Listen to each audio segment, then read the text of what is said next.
గుడ్లవల్లేరు విద్యార్థినుల బాధ గాలికి, ఆధారాలు మాయం. కెమెరాలే లేవని తేల్చిన లోకేష్. రాజకీయ రంగు పులిమి కేసు క్లోజ్ చేయాలనే ఆలోచన.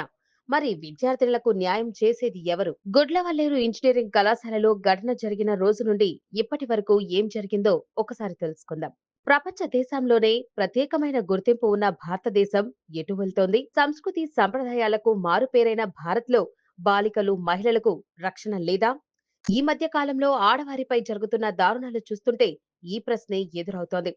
ఎక్కడో ఒక చోట బాలికలు, మహిళలపై అత్యాచారాలు, హత్యలు, వేధింపులు, బ్లాక్మెయిలింగ్ లాంటివి జరుగుతూనే ఉన్నాయి.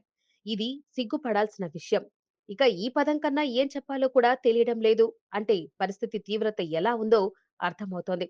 మొన్నటికి మొన్న కలకత్తాలోని జూనియర్ డాక్టర్ సంఘటనతో దేశం ఉలిక్కి పడింది. ఇంకా దానిపై ఏదో ఒక కొత్త విషయం బయటకు వస్తోంది. ఇక ఆంధ్రప్రదేశ్లో బాలికలపై అత్యాచారాలు జరుగుతూనే ఉన్నాయి. వీటిని ఇప్పటి వరకు పరిష్కరించిందే లేదు. అంతలోనే కృష్ణా జిల్లా గుడ్లవల్లేరు ఇంజనీరింగ్ కళాశాలలో బాత్రూంలో సీక్రెట్ కెమెరా కలకలం రేపింది. దీనిని గుర్తించిన విద్యార్థినిలు ఎక్స్ వేదికగా పోస్టులు పెట్టారు. వారం క్రితమే ఘటన వెలుగు చూసిన యాజమాన్యం పట్టించుకోలేదని విద్యార్థినిలు మండిపడుతూ ధర్నాలకు దిగారు.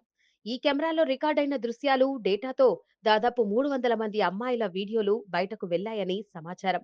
ఇది విద్యార్థినిల ప్రాణాలకు సంబంధించిన విషయం. అయినప్పటికీ యాజమాన్యం స్పందించకపోవడంపై దీని వెనుక బడా బాబులు పిల్లలు ఉన్నారని అర్థమవుతోంది. అయితే మొత్తానికి ఘటనపై సీఎం చంద్రబాబు నాయుడు చర్యలకు ఆదేశించారు.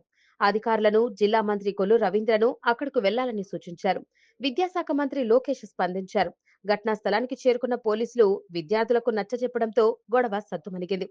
అయితే గుడ్లవల్లేరు ఇంజనీరింగ్ కళాశాల వసతి గృహంలో హిడెన్ కెమెరాలు ఉన్నట్లు ఎలాంటి ఆధారాలు లభించలేదని విద్యా, ఐటీ శాఖల మంత్రి లోకేష్ తెలిపారు. వైసీపీపై వస్తున్న విమర్శల నుండి దృష్టి మరల్చడానికి వైసీపీ నాయకులు నాటకానికి తెరలేపినట్లు చెప్పారు. నలుగురు విద్యార్థుల మధ్య వ్యక్తిగతంగా జరిగిన ఘర్షణను ఆ పార్టీ నేతలు తమకు అనుకూలంగా మార్చుకొని ఈ విధంగా దుష్ప్రచారం చేశారని అన్నారు. ఇందుకు సంబంధించి ఓ విద్యార్థిని డీటైన్ చేసి ఇప్పటికే అదుపులోకి తీసుకున్నట్లు చెప్పారు. అయితే ఇక్కడ గమనించాల్సిన విషయం ఏమిటంటే ఏమీ లేకుండానే అంతమంది విద్యార్థినిలు ఆందోళన చేయడానికి వారేమైనా బుద్ధి తక్కువవారా? ఇది అబద్ధమైతే ఇన్ని రోజులు చేయకుండా ఇప్పుడెందుకు ఆందోళన చేస్తారు? ఎందుకంటే అందులో వాస్తవం ఉంది. యాజమాన్యం స్పందించకపోగా తమను బెదిరించారని విద్యార్థినులు ఆరోపించారు. అలాగే విచారణ సమయంలో విద్యార్థినులను బెదిరించిన లేడీ ఎస్ఐ శిరీషను బదిలీ చేశారు. కానీ యాజమాన్యాన్ని మాత్రం ఏమీ అనకపోవడం వెనుక దాగున్న కారణాలు ఏమిటి? అసలు ఆధారాలు ఎలా మాయమయ్యాయి? వీటన్నిటికీ ఎవరు సమాధానం చెప్తారు? మొత్తానికి విద్యార్థినుల భవిష్యత్తు, వారి మాన ప్రాణాలను పట్టించుకోకుండా అక్కడ కెమెరాలు లేవని లోకేష్ చెప్పడంపై అనుమానాలు వ్యక్తమవుతున్నాయి.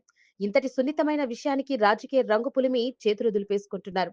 రాజు నావాడు అయితే ఏమైనా చెయ్యొచ్చు అన్న చందంగా మారింది పరిస్థితి. మరి న్యాయం ఎక్కడ జరుగుతుంది? హతవిధి, దేవుడా, ఇక మీరే ఈ సమాజాన్ని బాగు చేసే సమయం ఆసన్నమైంది.